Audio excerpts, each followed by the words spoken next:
Russian President Vladimir Putin is steering the BRICS nations through a crisis triggered by US President Donald Trump's tariffs.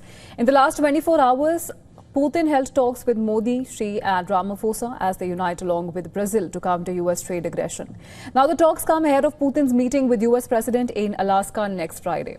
Now, according to reports, the Kremlin said that Russian President Putin, in his phone call with Indian Prime Minister Narendra Modi, discussed Ukraine and talks held with US Special Envoy Steve Witkoff.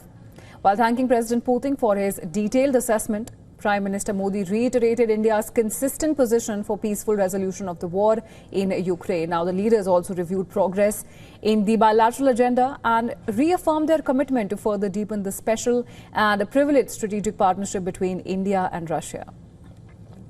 Inviting Putin to India, PM Modi said that he is looking forward to hosting him later this year. According to India's Ministry of External Affairs, PM Modi invited Putin for 23rd India-Russia Annual Summit. Earlier, PM Modi held talks with Brazil's President Lula da Silva on US trade tariffs, where both leaders agreed to enhance cooperation in trade, energy, defense and other areas, as US tariffs on Brazilian goods jumped to 50%. Now, Putin also dialed his Chinese counterpart Xi Jinping to update him on the latest US-Russia talks on the war in Ukraine. Now, according to the reports, Xi Jinping expressed support for a long-term solution to the conflict. Ahead of the phone call, China slammed Trump's steep tariffs on India over Russian oil purchase, calling it a clear case of tariff abuse while urging restraint.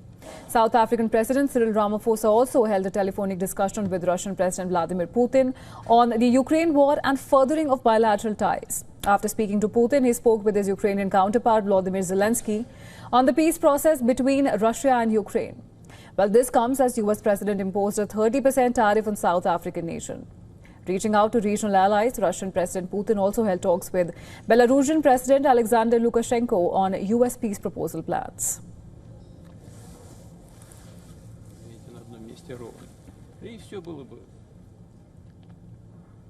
US President Donald Trump's latest round of punishing tariffs kept the dice of trade rolling. Trump has now triggered a diplomatic chain reaction that is drawing China, India, Brazil and South Africa on the same stage. Now, the BRICS nations are looking for ways to insulate themselves against Trump's tariff salvo. We spoke to experts from BRICS nations and this is what they had to say. Listen in.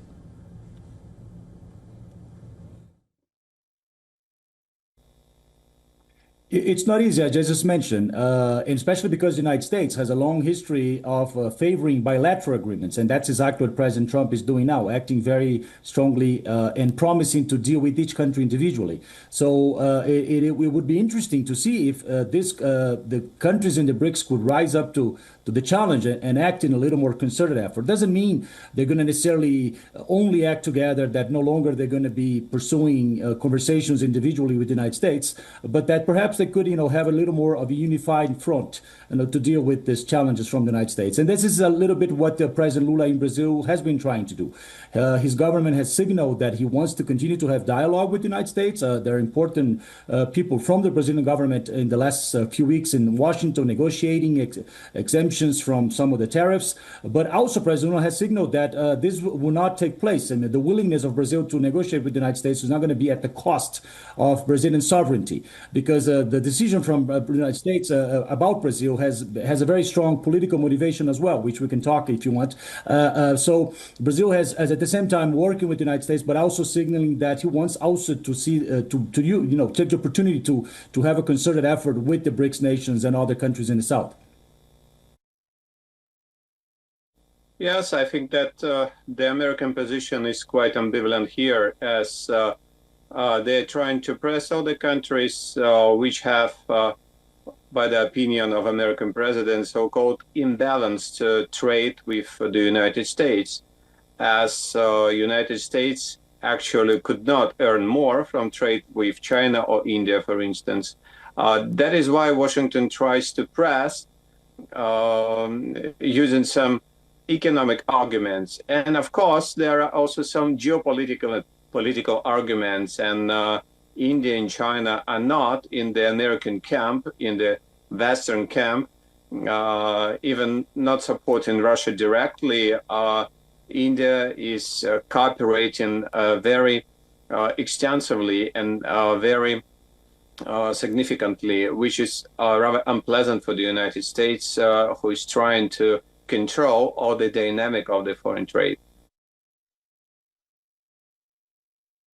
A very singularly bad incident of tariffs affecting that relationship at this point in time.